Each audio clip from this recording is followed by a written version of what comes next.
ya kwamba hili somo sio la kukimbizana. Hatufundishi kumaliza somo, tunafundisha kuelewa somo.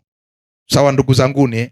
Kwa hiyo naomba niende kidogo kidogo, taratibu kabisa, nianzie chini kabisa, ili uweze kuelewa nini ambacho kinahusu madhabahu.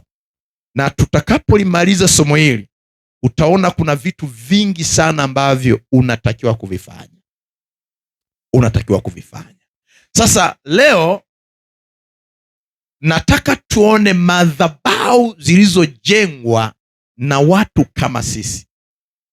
kama sisi ambao kwa neema ya Mungu walizijenga madhabahu, na zile madhabahu zikaleta matokeo katika maisha yao na katika jamii ambayo ilikuwa inawazunguka. Kwa hiyo nitaenda kidogo kidogo. Kitabu cha Yakobo 5:17 kama utangulizi. 5:17, kwa sababu nimesema kwamba madhabahu zilizojengwa na watu kama sisi. Naposema watu kama sisi, maana yake ni nini? Ona kwenye kitabu cha Yakobo 5:17, Yakobo sura ya 5 na lile fungu la 17 inatufundisha wazi kabisa. Unaweza ukaniwekea center hayo maandishi kidogo, kai center siwe. Yeah, exactly. Kama ukipandisha mpaka 1000 kule kwenye size itakuwa nzuri zaidi, ili pia maandishi yawe kidogo. Haleluya. Yakobo 5:17. Aya, naomba tusome wote kwa pamoja. 1 2 twende, tukiongozwa na Bibi Shakila. Aya, 1 2 twende, tusome kwa sauti sasa. 1 2 twende, Eliya alikuwa mwanadamu mwenye tabia moja na sisi. Akaomba kwa bidii mvua isinyeshe, na mvua haikunyesha juu ya nchi muda wa miaka 3 na miezi 6. Eliya alikuwa mwanadamu kama sisi. Tunaelewana? Kwa nini kitabu cha Yakobo kimetufundisha hapo kwamba Eliya alikuwa mwanadamu kama sisi? Unajua maana yake ni nini? Ni kwamba anatufundisha na sisi tunaweza kufanya kama Eliya alichokifanya. Kama Eliya alikuwa mwanadamu kama sisi, kwa maana nyingine na sisi ni wanadamu kama Eliya alivyokuwa. Kama Eliya alifanya mambo makubwa, na mimi kwa msaada wa Bwana naweza kufanya mambo makubwa, na wewe kwa msaada wa Bwana unaweza ukafanya mambo makubwa. Kwa hiyo inatuthibitishia wazi ya kwamba hatutakiwi kujidogolesha. Nikisema kujidogolesha naeleweka, kujifanya kadogo, kujidogolesha. Tunatakiwa kuelewa kwamba tunao uwezo wa kufanya mambo makubwa. Sema, nitafanya mambo makubwa kwa mkono wa Bwana. Nitafanya mambo makubwa kwa mkono wa Bwana. Haleluya, haleluya. Bwana Yesu atusaidie sana. Angalia kipi kinaendelea hapo. Tunataka tuiangalie madhabahu ya Eliya katika mlima Karmeli. Madhabahu ya Eliya. Eliya alijengaje madhabahu? Na Eliya alifanya nini kwenye ile madhabahu? Na namna ambavyo madhabahu ilimletea matokeo makubwa Eliya, ambaye alikuwa mwanadamu kama sisi. Hii haijalishi jinsi. Uwe ni mwanamke, uwe ni mwanaume, unaweza ukafanya mambo makubwa katika engo yako ya maisha yako. Bwana Yesu atusaidie sana. Angalia kwenye kitabu cha Wafalme wa kwanza 18:30. Wafalme wa kwanza 18:30. Nataka nikupe maana ya mlima Karmeli. Unaweza usielewe nini maana ya huo mlima. Angalia kwenye Wafalme wa kwanza 18:30. Naomba tusome wote kwa sauti. 1 2 3 twende. Tunazembea. Haya, tukiongozwa na Boazi. Haya, 1 2 twende. Kisha Eliya akawaambia watu wote, nikaribieni mimi. Watu wote wakamkaribia, akaitengeneza madhabahu ya Bwana iliyovunjika. akaitengeneza madhabahu ya Bwana iliyovunjika. Sasa hiyo ni madhabahu ambayo Elia alitengeneza. Kwa nature ya madhabahu ambayo Elia alikuwa anaitengeneza ni madhabahu ambayo ilikuwepo, baadaye ikawa imevunjika. Kwa maana nyingine, alikuwa anarejesha kile kilichokuwepo katika nafasi yake. Bwana Yesu atusaidie sana. Kuna kitu ambacho huenda kwenye maisha yako kimeshavunjika, na ndio maana tunahitaji neema kama ya Elia ya kujenga kile kilichovunjika, kukirudisha katika hali yake ya kawaida, na leo inawezekana katika jina la Yesu Kristo. Haleluya, haleluya. Yeah. Elia aligundua kwamba madhabahu ya Bwana imevunjika. Usije ukathubutu kuchukulia pale Elia aliposhusha moto tu. Wengi wanaangalia pale, Elia alishusha moto, Elia alishusha moto, na mimi nashusha moto. Angalia dhumuni ya kujengwa madhabahu ilikuwa ni nini? Madhabahu ilikuwepo, lakini ilikuwa imevunjika. Elia akagundua kwamba madhabahu ya Bwana imevunjika, inatakiwa irejeshwe. Bwana Yesu atusaidie sana. Na ndicho ambacho Elia alikifanya. Angalia huo mlima Karmeli, maana yake ni nini? Ona, kwa Kiebrania Karmeli maana yake ni bustani ya matunda.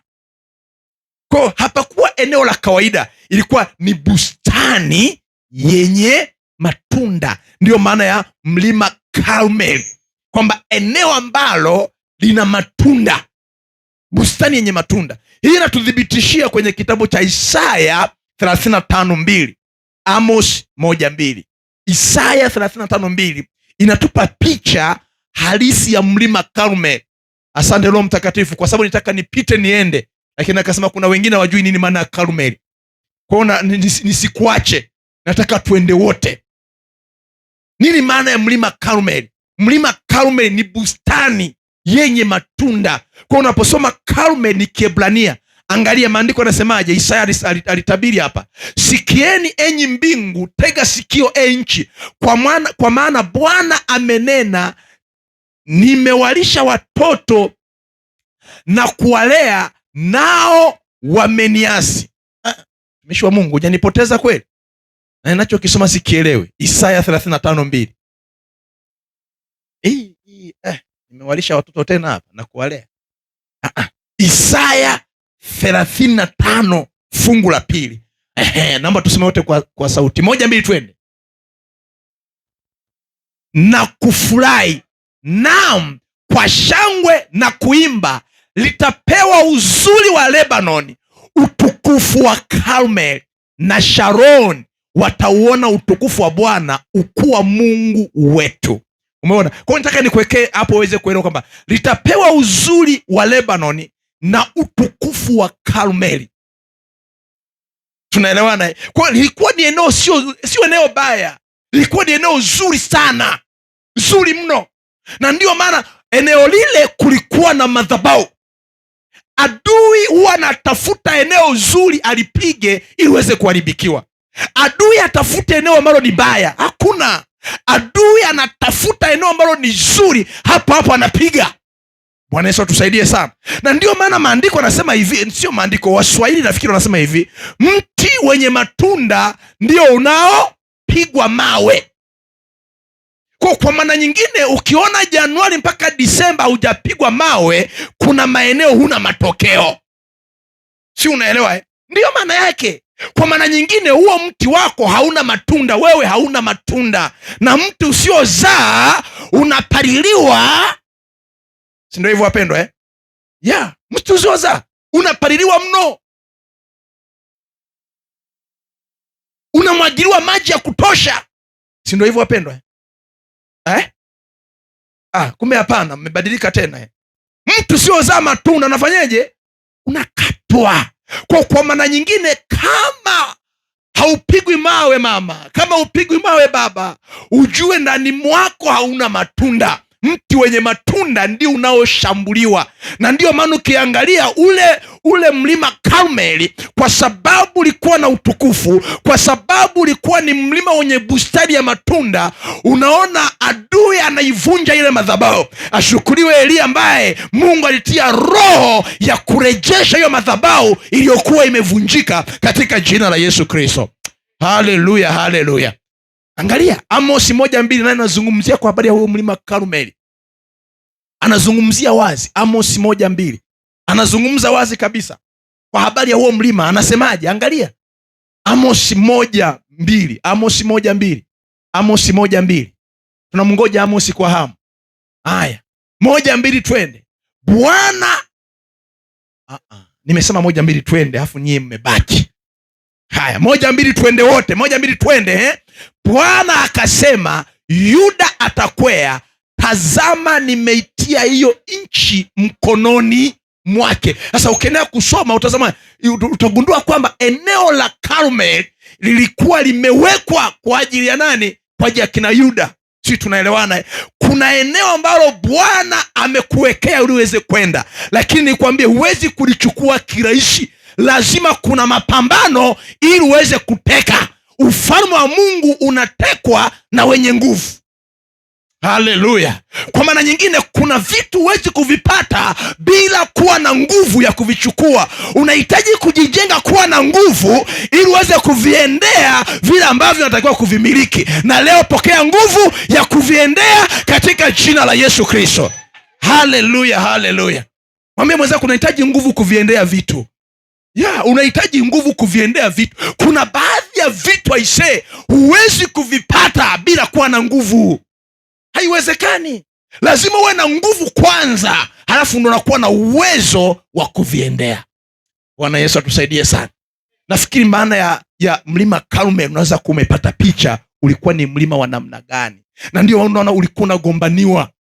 Ndio maana ulikuwa unagombaniwa. Sasa naomba nikusogeze kipengele cha pili. Kwa nini anajenga hiyo madhabahu basi? Elia kwa nini anaijenga tena hiyo madhabahu? Hapa nazungumzia madhabahu iliyokuwepo baadaye ikawa imefanyeje? Imetoweka.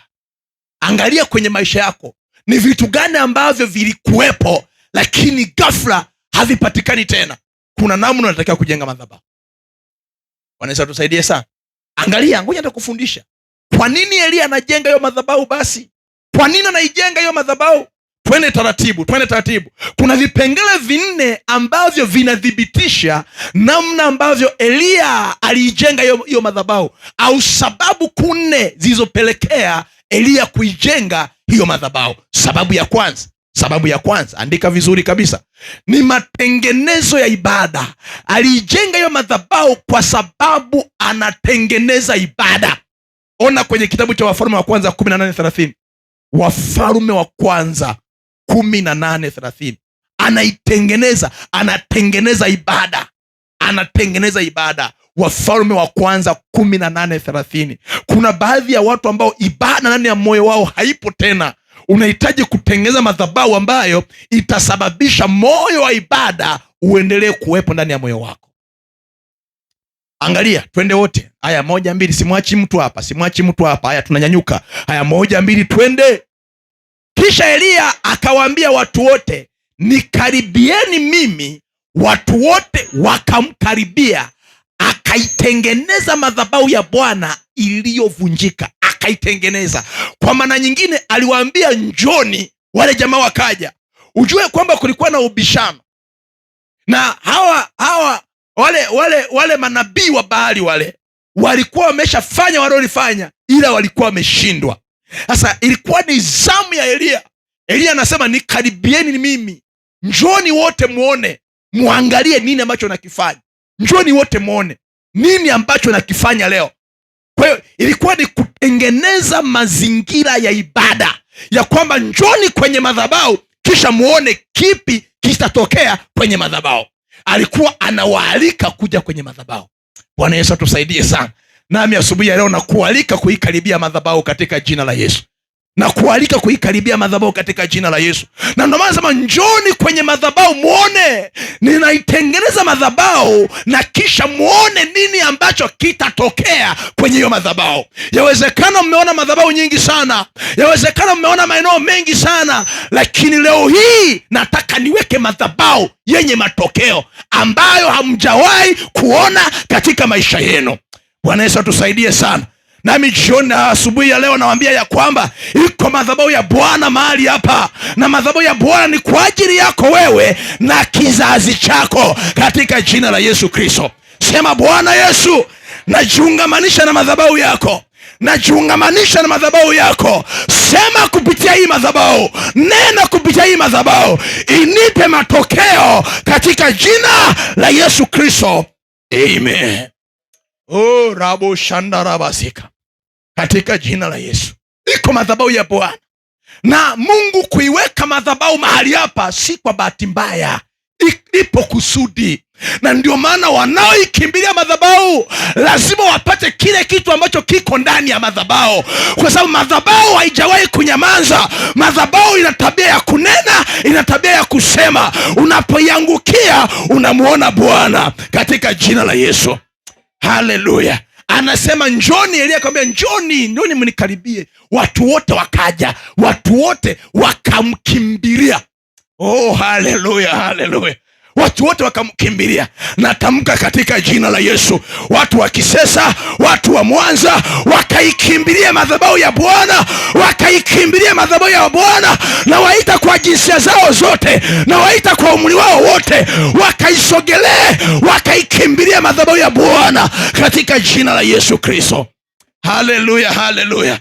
Sisi watumishi wa Mungu tunapoingia kwenye madhabahu huwa tunatumia hili neno la Bwana ya kwamba watu wote waikimbilie madhabahu, watu wote waikimbilie madhabahu, na watakaopoikimbilia madhabahu wakutane na uwepo wa Bwana. Haleluya. Utakuja ugundua, utakuja kuona hapa walioikimbilia madhabahu, utaona namna ambavyo Mungu alifanya, utaona kitu ambacho kilifanyika. Angalia, twende mbele tena kidogo. Angalia, twende mbele tena kidogo. Nini basi? Kwa nini Elia anajenga madhabahu? Nimesema namba moja ilikuwa ni kutengeneza ibada. Haleluya. Kwa akatengeneza ibada ili iwepo pale. Mwanzoni ibada haikuwepo, lakini baada madhabahu kuwepo, ibada ikaanza kuwepo. Angalia mahali hapa hapakuwa pamefanyika ibada. Tunaelewana pendwa? Lakini baada ya kuweka madhabahu, ibada inaanza. Haleluya.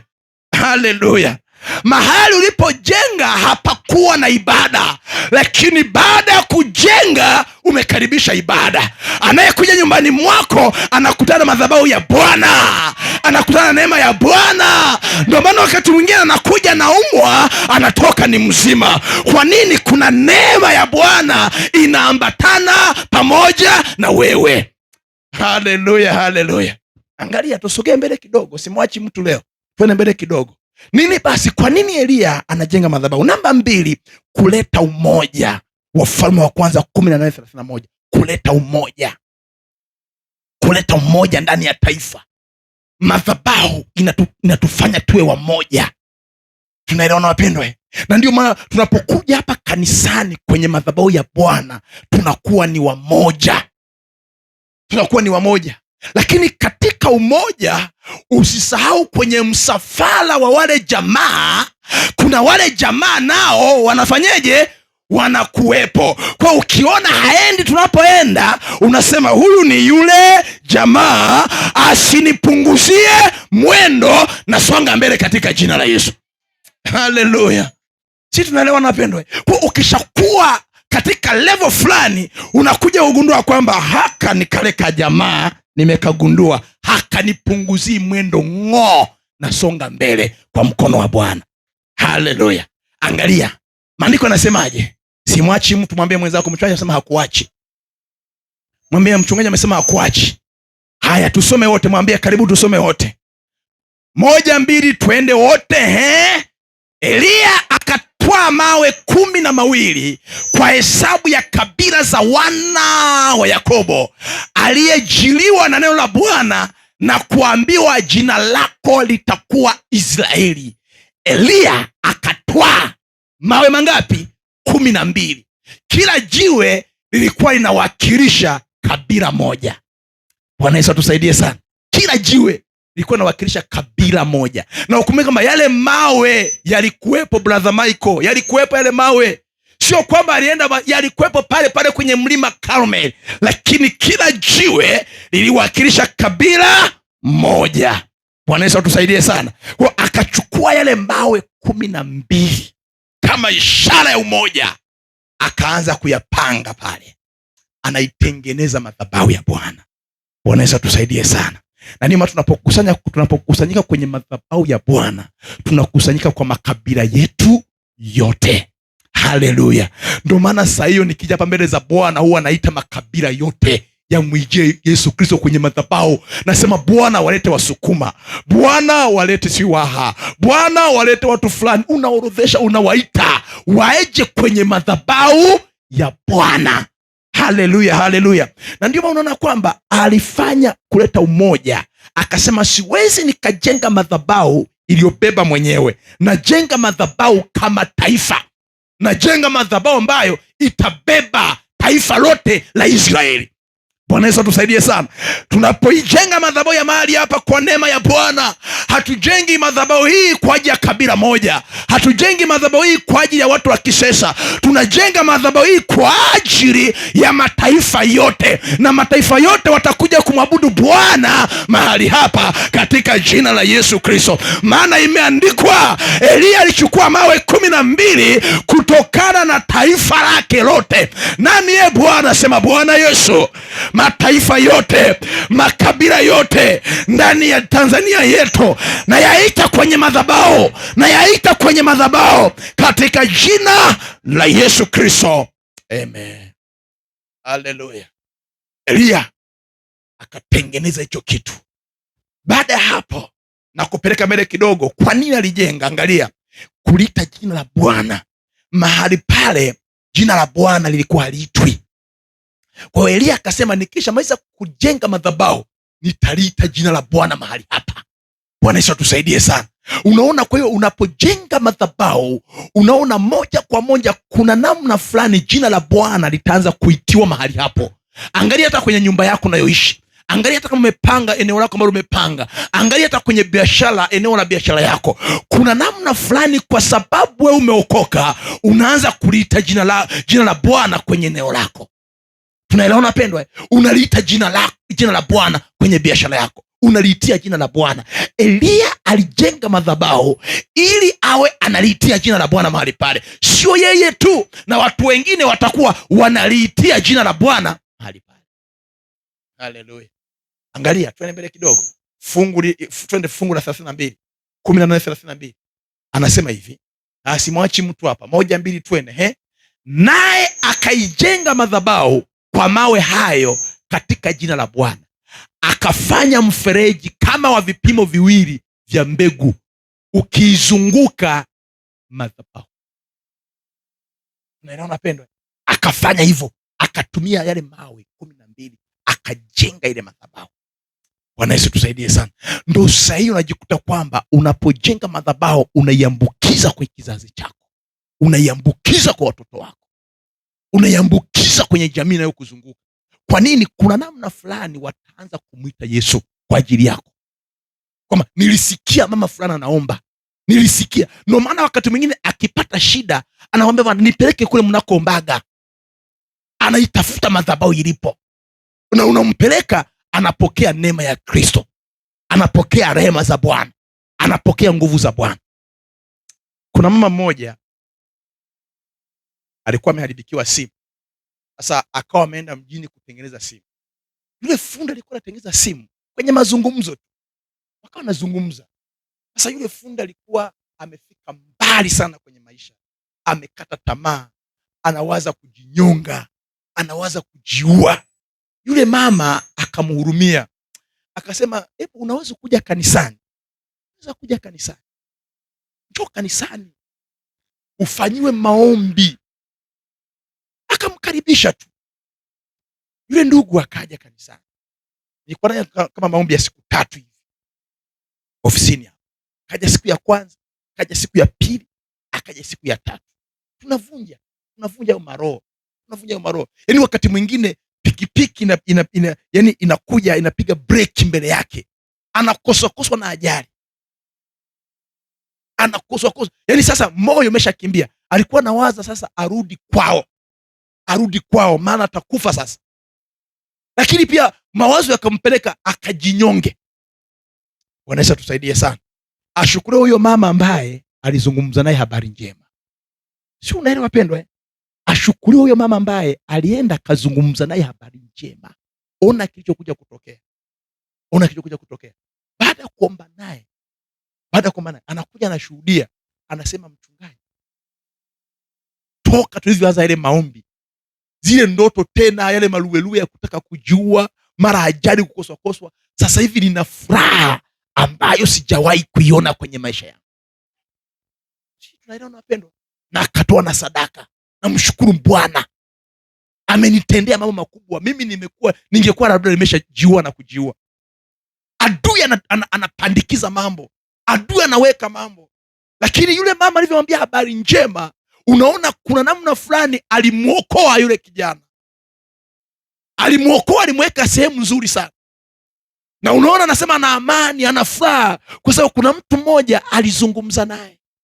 Tunaelewa ndugu zanguni? Unapozungumza neno madhabahu, unapokuwa unazungumza na mtu, sio unayezungumza, kuna madhabahu iko ndani mwako inaanza kuzungumza naye, inamvuta, anakuwa attention kukusikiliza, anakuwa yuko tayari kukusikiliza. Bwana Yesu atusaidie sana. Naomba tuende mbele tena kidogo. Kwa nini Elia alijenga madhabahu? Namba 4, kugeuza mioyo itoke kwenye miungu imwelekee Mungu. Ilikuwa ni kugeuza mioyo ya wale watu itoke kwenye miungu igeuke au imgeukie Mungu. Tunaelewana? Yule mama aliyekuwa anamwambia yule mtu habari njema, yule mtu alivyosikia habari njema aligeuza. Unaona, aligeuza yale mambo aliyokuwa nayo yakageuka, akaanza kumwangalia Yesu, akaanza kumtazama Yesu. Na ndio maana ukiangalia kwenye fungu la 37, Wafalme wa kwanza 18:37, angalia maandiko yanatuambiaje? Unisikie Bwana, unisikie, ili watu hawa wajue ya kuwa wewe Bwana ndiwe Mungu, na ya kuwa wewe umewageuza moyo wakurudie. Si unapata hiyo picha? Haya ni maombi ya Elia baada ya kujenga ile madhabahu.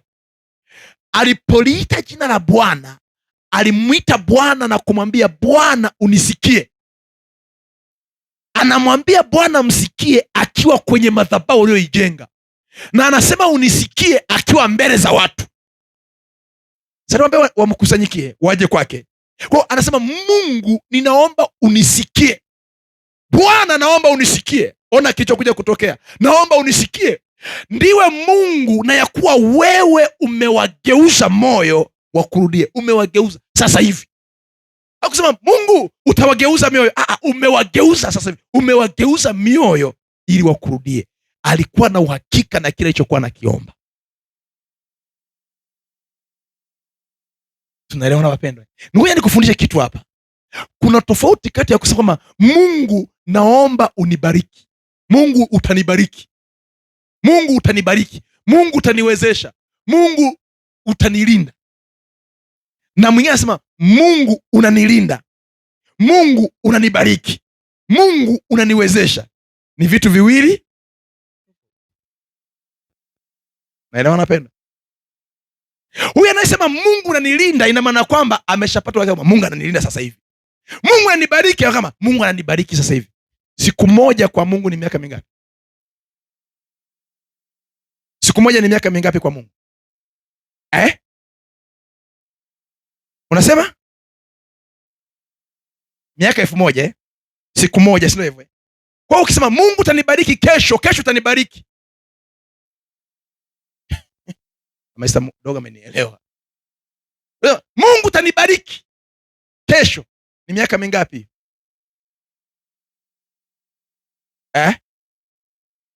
Mungu mwakani unibariki miaka mingapi?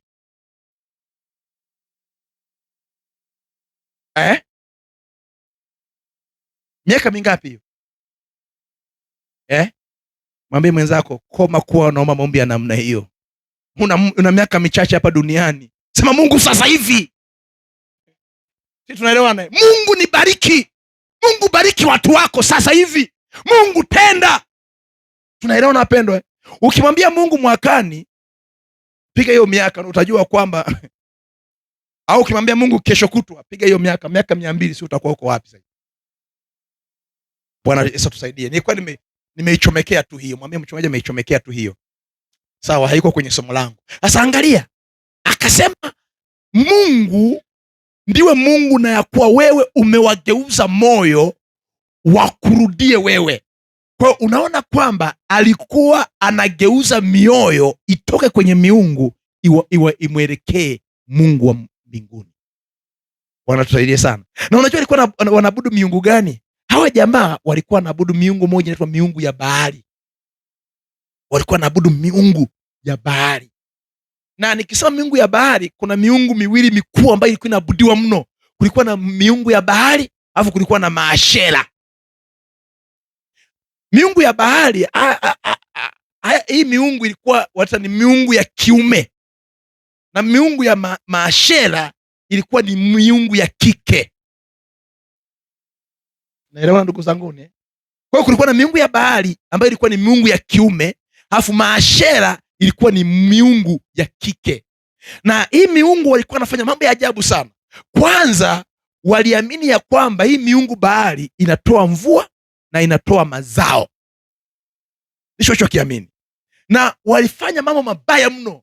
Wakawa wanaenda kuzini kwenye mlima Karmeli, wanaenda kuzini ili miungu ya Baali iwaletee mvua, iwaletee mavuno. Unaelewa hicho walichokuwa nakifanya? Lakini pia hii miungu ya kike, hii miungu ya kike ambayo ilikuwa ni Maashera, na wao pia walikuwa na matambiko, walikuwa wanatoa sadaka. Na yenyewe ilikuwa inatolewa sadaka hasa kwa watoto wadogo. Watoto wadogo ndio walikuwa wanatolewa sadaka kwa Mungu, kwa miungu ya Ashera, ili tu isikasirike, lakini pia iendelee kufanya mazuri kwenye maisha yao. Ndivyo walivyoaminishwa. Ndio maana unaona kwenye Isaya anasema kwamba asiwepo mtu mwenye kupunga pepo wala wa kupitisha mtoto kwenye moto. Tunaelewana wapendwa? Kwa hiyo walichokuwa nakifanya, walikuwa wanachukua mtoto mdogo kwenye moto, wanadumbukiza, wanateketeza. Ndicho ambacho kilikuwa kinafanyika hapa. Kwa hiyo walikuwa wanafanya, lakini pia walikuwa wanazini kwenye hiyo madhabahu. Wanafanya uzinzi kwenye hiyo madhabahu.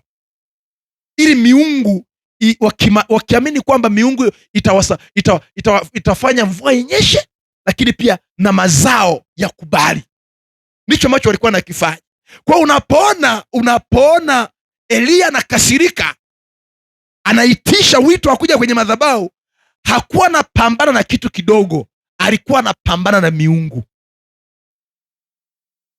Unaelewa hicho kitu? Unaelewa hicho kitu? Muulize mwenzako, wewe ulipojenga kulikuwa na miungu gani?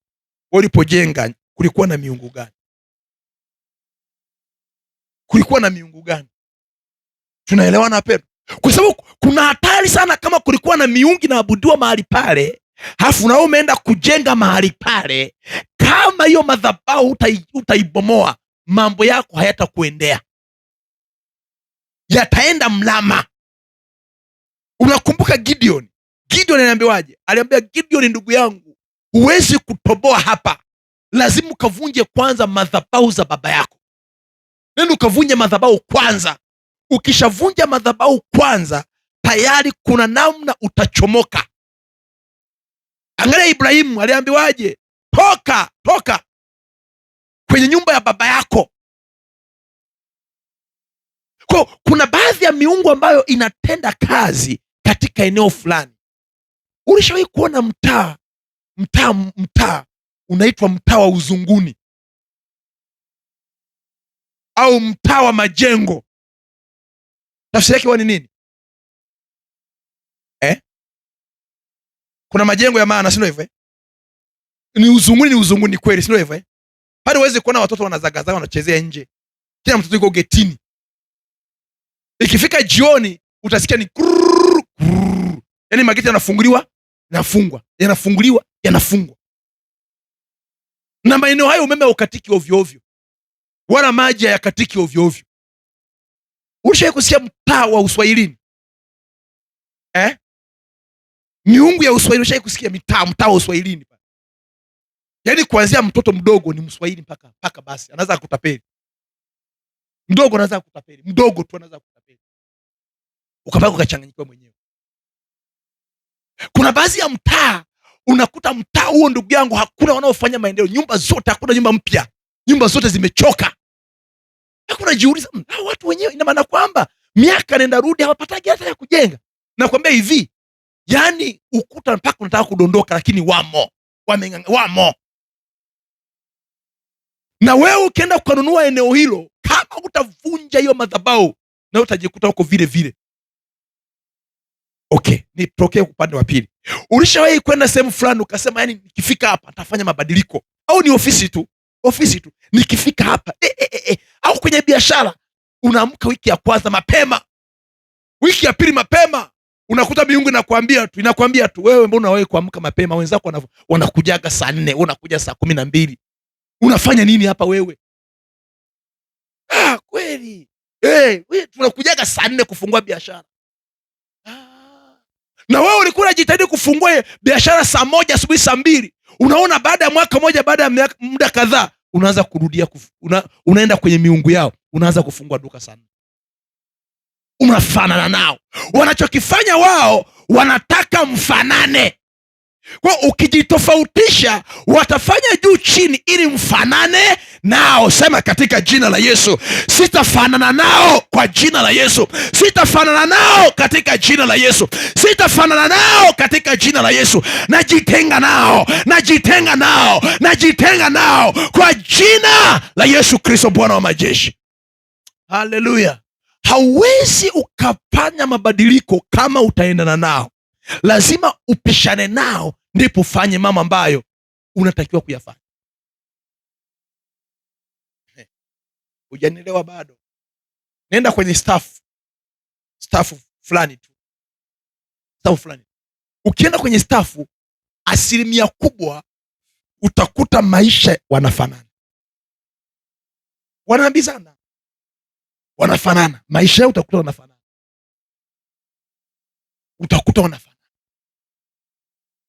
hata akija mgeni pale, atajifanya,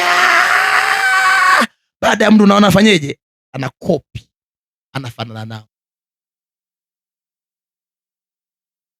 Wanaweza tusaidia sana, sisi kama tunaelewana, wanafanana tu. Kama wale watu wanakimbia na yeye, hata kama alikuwa anaenda kidogo kidogo, wataanza kumkimbiza, ataanza kukimbia. Kama walikuwa wamekaa na yeye, kama alikuwa anakimbia, ataanza kukaa mpaka ajitofautishe nao, na sio kazi nyepesi, sio kazi nyepesi. Angalia hata kwenye familia, ukikuta ni wafanyabiashara, ni wafanyabiashara. Ukikuta ni walevi, ni walevi. Ukikuta ni wavuta sigara, ni sigara kweli kweli. Yaani ukienda kwa baba mdogo sigara, ukienda huku ni sigara, ukirudi huku ni sigara. Ukikuta ni wazizi, ni wazizi kweli kweli. Wote wana watoto mitaani kule, na hawana shida, wanakusanya tu. Ukikuta ni wafugaji, ni wafugaji kweli, wanafanana.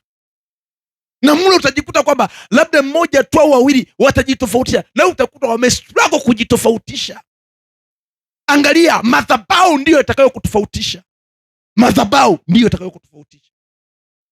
Usipokaa vizuri, aidha waiabudu madhabahu yako au utaiabudu madhabahu yao, na hiyo ni mbaya sana. Ukienda staff ukuta wanaongea uongo, ni waongo wote. Alikuwa ni mkweli, anaanza kuwa ni mwongo. Kwa nini? Ile madhabahu ya uongo pale inamvuta, inammeza, anakuwa miongoni mwa hao. Sema, mimi sio miongoni mwao katika jina la Yesu. Mimi sio miongoni mwao katika jina la Yesu. Lazima ujitofautishe ili ulete matokeo. Na ndio maana unakuta tunapambana kuhakikisha kwamba tunatafuta kusudi la Mungu ili litokee kwenye maisha yetu. Tunaelewana wapendwa? Ili tunajitofautisha kwa namna hiyo. Tusonge mbele tena kidogo. Twende mbele tena kidogo. Angalia, akasemaje? Umegeuza mioyo. Kwa ilikuwa ni kufanya ibada. Lakini angalia namba 3. Jambo la 3 na la mwisho nafikiri kwa siku ya leo. Jambo la 3. Nani alimwambia ajenge hiyo madhabahu? Nani aliyemwambia ajenge hiyo madhabahu. Lazima ujiulize kwamba ni nani alipata msukumo wapi? Nani alimwambia kwamba kajenge madhabahu pale? Angalia majibu tunapata kwenye fungu la 36. Fungu la 36. Wafalme wa kwanza 18:36. Tusome wote kwa pamoja, moja mbili twende.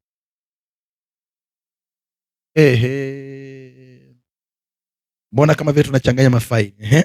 Tukiongozwa na Febronia, moja mbili twende.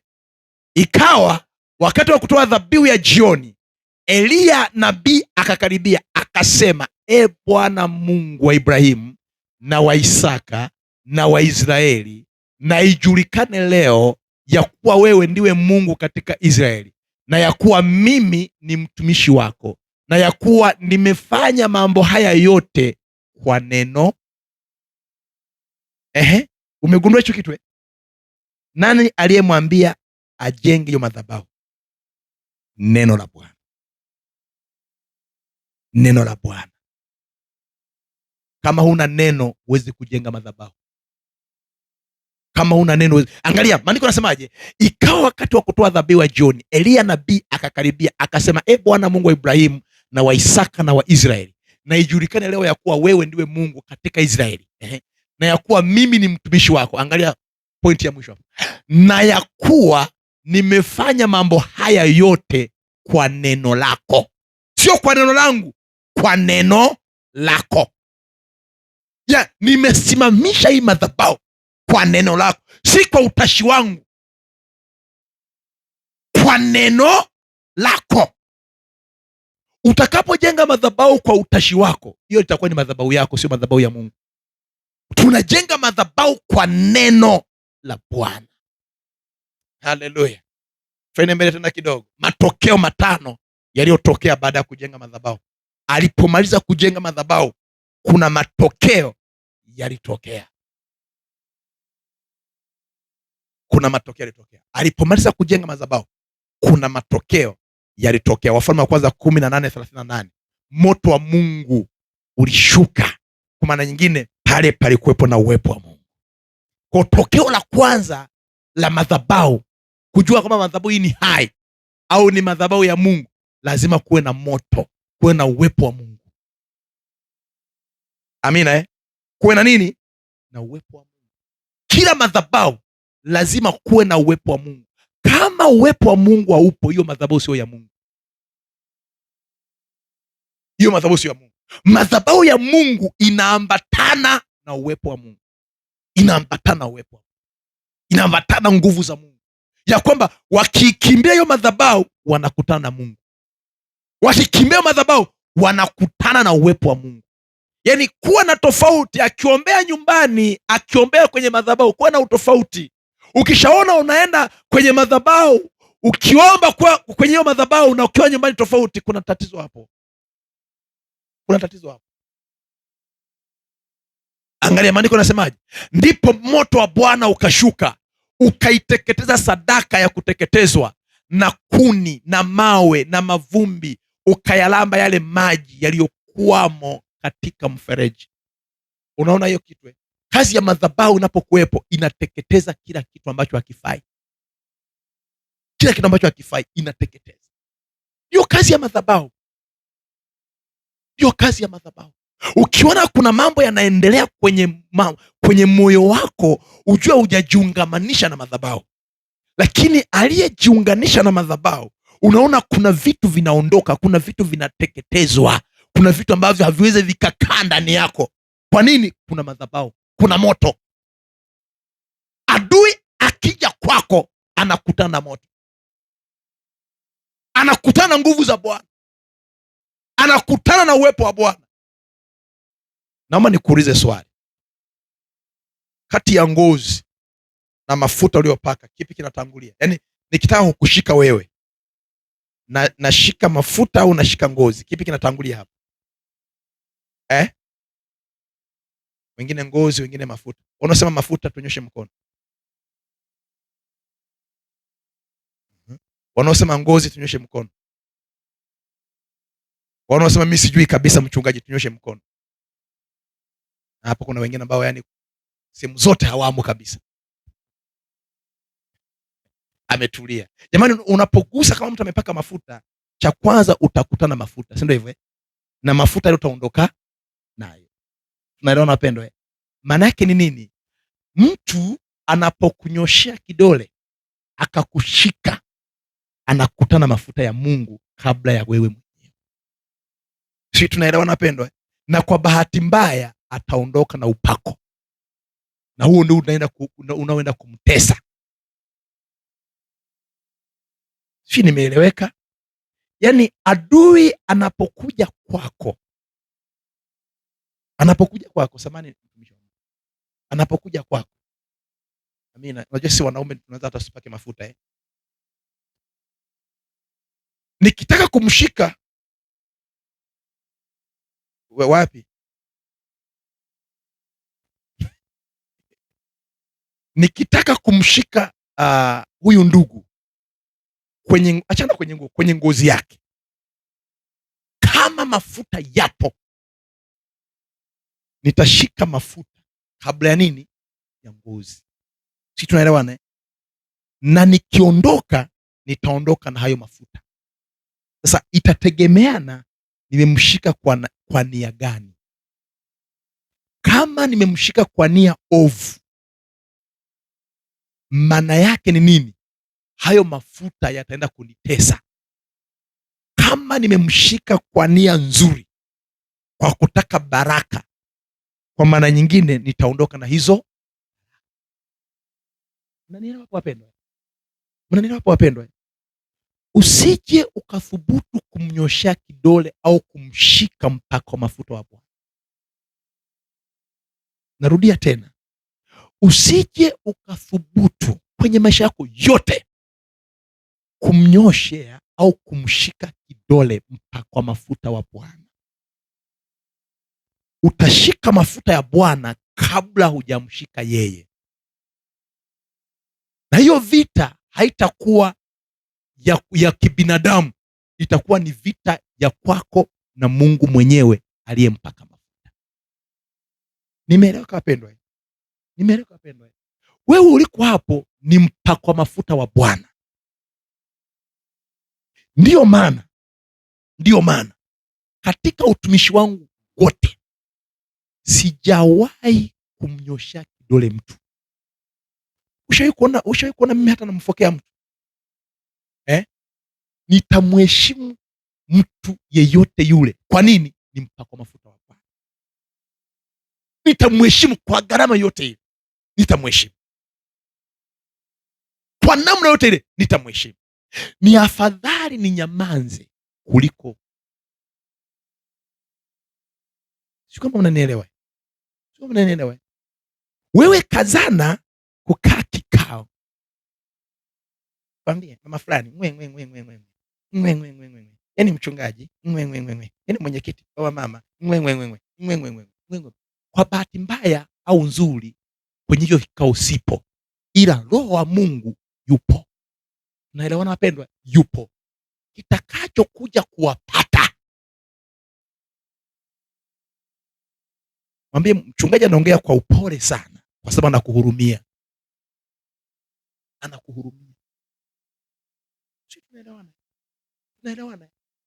Tunaelewana ndugu zanguni? Angalia,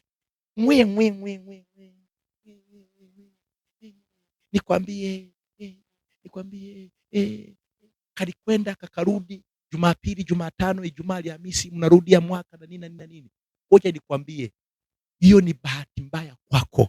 Kikao cha namna hiyo kikimbie iwezekanavyo. Mnanielewa wapendwa?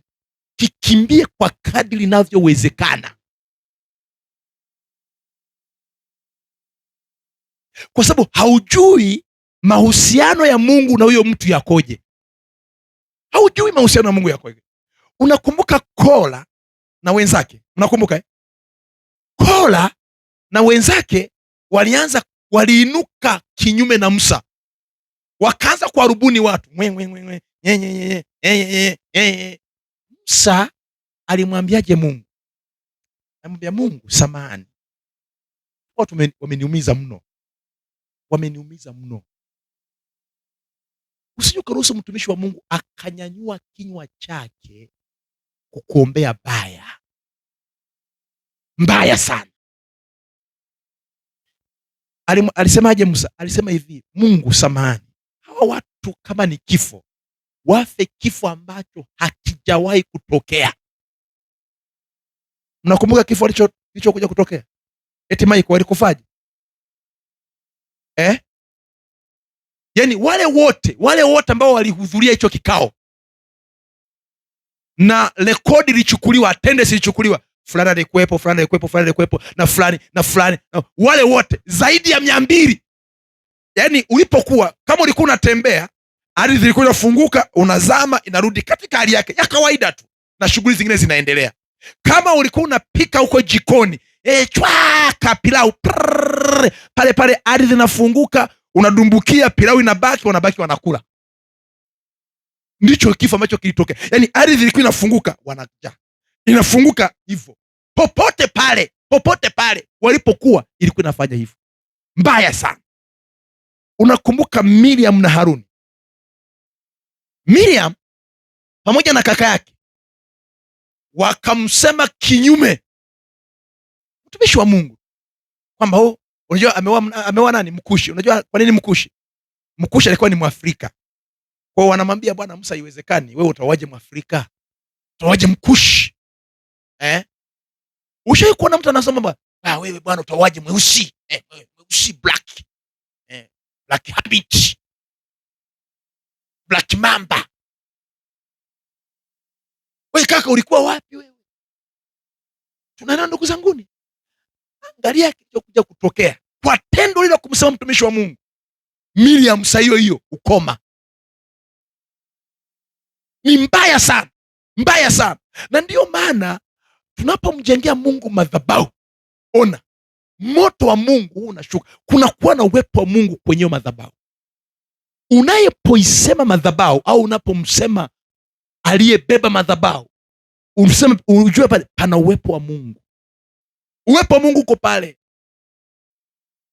Uwepo wa Mungu uko pale. Kwa kabla hujakutana na yeye, unakutana na uwepo wa Mungu. Bwana Yesu atusaidie sana. Angalia, uwepo wa Mungu ulishuka. Ndio maana ndipo moto wa Bwana ukashuka. Moto wa Bwana ukashuka, ukateketeza sadaka ya kuteketezwa. Sawa? Mara nyingine ukapokea ile sadaka. Bwana tusaidie sana. Lakini baada ya hapo ukaanza kushughulika na vile vitu ambavyo havihitajiki. Moto wa Bwana unaposhuka kwenye madhabahu, kwanza utapokea maombi ya watakatifu. Utapokea sadaka za watakatifu. Lakini baada ya hapo sisi tunaelewana wapendwa? Tunaelewana Kama wewe uheshimu madhabahu, ndo saa hiyo vipindo unaanza wiki nzima mpaka Jumapili, hakuna kilichofanyika. Hakuna kilichofanyika, hakuna kilichouzika, hakuna ulichokifanya. Wengine unaona wanachanua, wewe uko pale pale. Usije ukadharau madhabahu. Mbaya sana. Mbaya sana. Tunaelewana wapendwa? Usije ukanyoshia madhabahu kidole. Mbaya sana. Gharama yake ni kubwa mno. Unaweza kulia mpaka ukachanganyikiwa. Madhabahu ya Bwana. Kwa sababu moto unaposhuka, haushuki tu kwa ajili ya mema, unashuka pia kuharibu mabaya. Kwa kama kuna mtu alikuwa amejipanga kuharibu kundi, madhabahu, moto ukishuka kwenye madhabahu, yule mtu yani nakwambia hivi, ana bahati mbaya siku hiyo.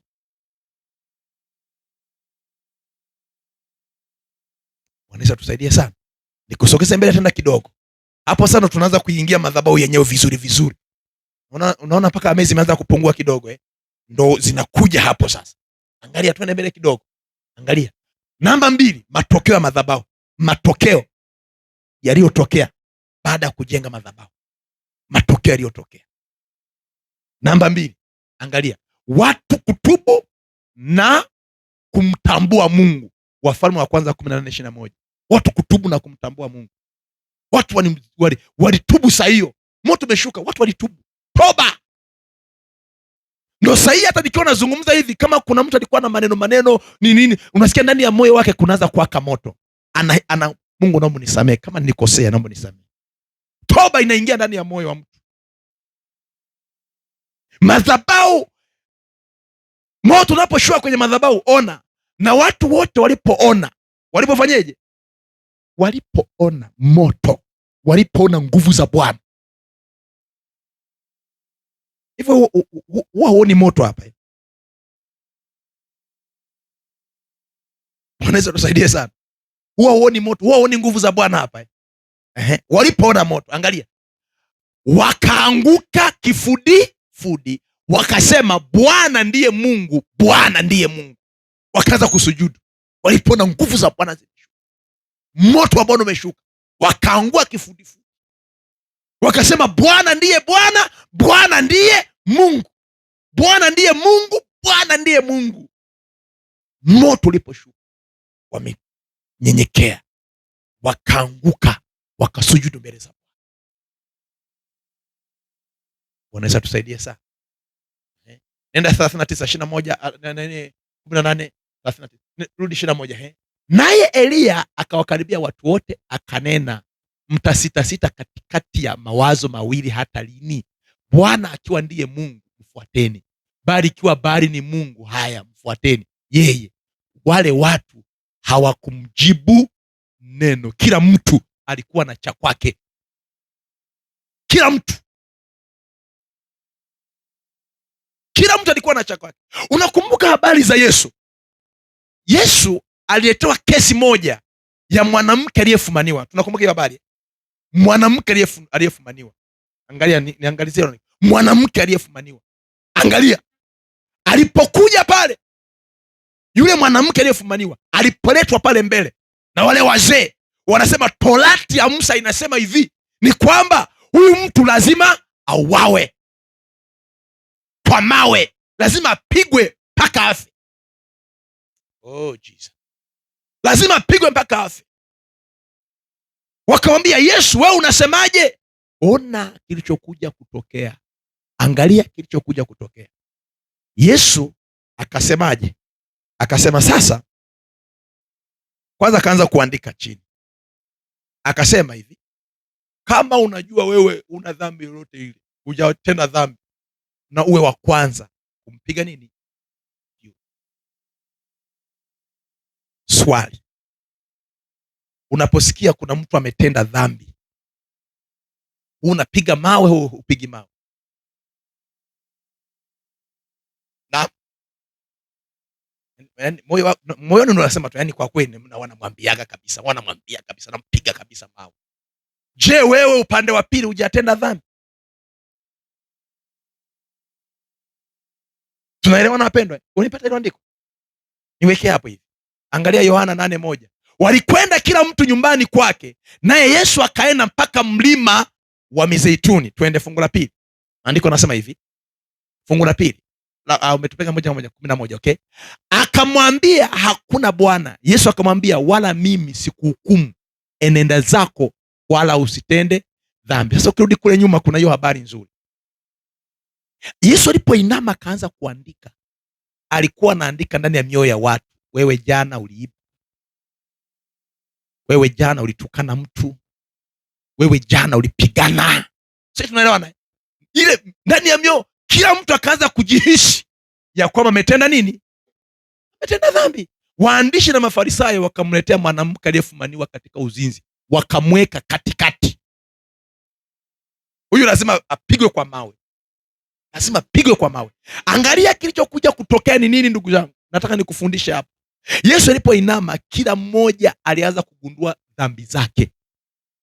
Akaona, siwezi kumpiga huyu na mimi ni mtenda dhambi, siwezi kumpiga na mimi ni mtenda dhambi. Matokeo yake ni nini? Kila mmoja alianza kuondoka kimya kimya na kwenda kujutia dhambi zake. Yule mwanamke akabaki peke yake. Yesu akainuka, akamwangalia, vipi, mbona uko mahali hapa? Ndio lile fungu la 11, ndio fungu la 11 pale. Anasemaje? Akamwambia, hakuna Bwana. Yesu akamwambia, wala mimi sikuhukumu, enenda zako wala usitende dhambi. Huyu mama siku hiyo alikuwa anakufa, ujue. Watu wamejipanga, wengine wana mawe 5 mfukoni, wanasubiri tu kauli. Wengine wanayo 10, wanasubiri kauli.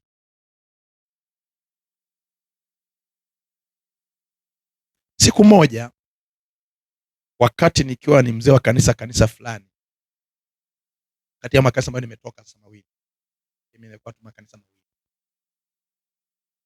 Dada mmoja hatukujua akabeba ujauzito na alikuwa ni mwana praise. Sisi tunaelewana eh? Unajua ndo ule mgawanyo wa idara za wamama. Mama akishazaa mtoto wa kwanza, wa pili, wa tatu, tumbo linafanyeje? Linaongezeka, sawa eh? Yule dada mpaka miezi 9 hatujui kama ni mjamzito. Miezi 9. Kumbe kuna baadhi za chini chini sasa wanazijua na si hatujui. Mchungaji analea dhambi, mchungaji amelea dhambi, mchungaji hajamtenga, sisi hatujui kinachoendelea. Sasa ile mwezi wa 9 wa kujifungua ule, yule dada tukapata taarifa sasa ameenda hospitali.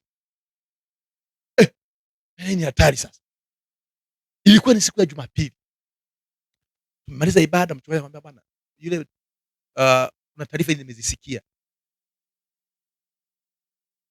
Baadhi ya kwenye viongozi, kwenye kikao cha viongozi, mama mmoja akasema, "Kwani mchungaji ulikuwa hujui?" Hatujui kabisa. Wazee wa kanisa mlikuwa hamjui? Hatujui. Angalia. Unaelewa wapendwa? Kilichokuja kutokea ni kwamba yule dada kwanza amekuja masomoni, kwa yuko chuo. Wazazi wake hawajui chochote kile.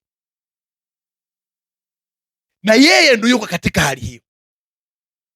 Afuenezeni nyewe wachungaji na nyewe mpige mawe. Kwenda huko wewe mtenda dhambi huko. Inaingia akilini. Inaingia akilini.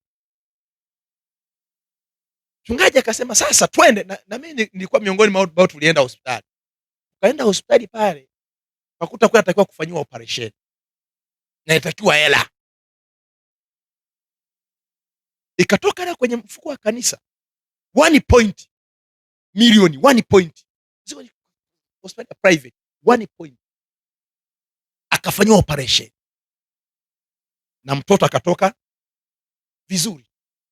Na mama kabaki salama. Unaelewana? Ikabidi sasa achukuliwe sasa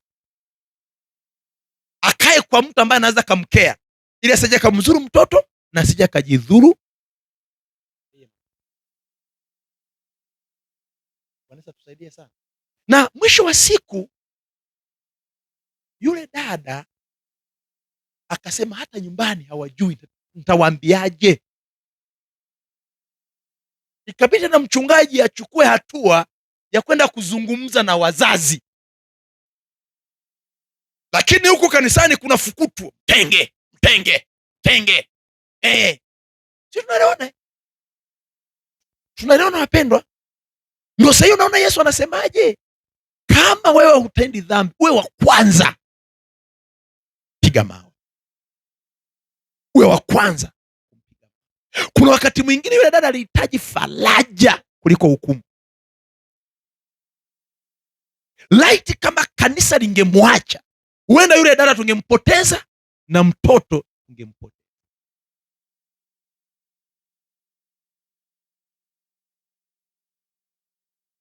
Ndani ya moyo wako unaweza ukawa umepata picha. Na mwingine anasema yani mimi kudadeki saa hiyo ningemtenga. Lakini kuna mwingine anasema aisee, Roho wa Mungu utusaidie, uturehemu, mrehemu huyu dada, msaidie huyu dada. Tunaelewana? Mama mwingine, nakupa hiyo uweze kuelewa kwa nini hiyo. Mama mwingine hivyo mtoto kama mpata mimba, uko chuo. Anamchukua nasikia anasema tumbo linauma. Wanampeleka hospitalini yule dada, daktari anamuita yule mama, anamwambia umetuletea, unasema ni mgonjwa anaumwa, na wakati alitumia lugha fulani. Alisemaje mama? Naam? Lugha fulani alitumia. kuna lugha fulani alitumia mpaka yule mama akazimia saa hiyo hiyo. Yule mama kazimia kabisa kabisa. So, mtoto wangu ni mjamzito na akajifungua yule binti. Wanaweza tusaidie sana, sio kama tunaelewana wapendwa. Kwa kuna vitu vingine tunahitaji neema ya Kristo ili iweze kuamua, sio sisi, neema ya Kristo. Na ndio maana moto wa Mungu unaposhuka unashuka na unaambatanishwa na toba ya Kristo. Unasikia ndani ya moyo wako, unasikia kutubu, unasikia ndani ya moyo kuna toba inaachiliwa. Namba tatu, kuwa manabii wa uongo na pamoja na miungu ya Baali. Wafalme wa Kwanza 18:40. Madhabahu inaposhuka inaharibu miungu na inaharibu kila ambacho kilikuwa kinaharibu kazi zako. Angalia kwenye Wafalme wa Kwanza 18:40. Wafalme wa Kwanza 18:40. Wafalme wa Kwanza 18:40. Naomba tusome wote, maana nitakuwa niandiko nafikiri mwishoni hapa. 1, 2, twende. Eliya akawaambia, wakamateni hao manabii wa Baali, asiokoke hata mmoja. Wakawakamata, na Eliya akawachukua mpaka kijito cha Kishoni, akawaua. Wale waliokuwa wanatafuta kuua watu, wanatafuta kuua kitu cha kimungu, hao mwisho wa siku unaona walipotezwa. Una nguvu ya madhabahu. Hao watu walikufa, ujue hao watu walikufa. Manabii unajua walikuwa manabii wangapi? Unajua walikuwa manabii wangapi? 400. Manabii 400. Manabii 400 wakaondoka. Angalia namba 4, kufunguka kwa mbingu na kuondoa ukame. Madhabahu huwa inatoa matokeo ya mbingu kufunguka. Mbingu zinafunguka. Angalia kwenye Wafalme wa Kwanza 18:46. 46, tusome tu hilo tunafikiri. Mkono wa Bwana ulikuwa juu ya Eliya, akajikaza viuno, akapiga mbio mbele ya Ahabu, haka kuingia Yezreeli. Bwana Yesu tusaidie sana. Sasa unaona hapa ni wakati Eliya ameomba tena mvua ifanyeje? Inyeshe. Baada ya kujenga madhabahu, mvua ilinyesha, hali ya ukame ukaondoka. Kwa kuna namna fulani madhabahu huwa inaondoa ukame. Tunaelewana Ukame kwenye maisha, ukame kwenye uchumi, huwa madhabahu inaondoa hali ya ukame, inaleta utoshelevu, inaleta kitu fulani ambacho kinaleta kitu kizuri kwenye maisha yako. Sasa nafikiri kwa leo naomba tuishie tu hapa. Nafikiri utakuwa umepata ABC kuhusiana na madhabahu.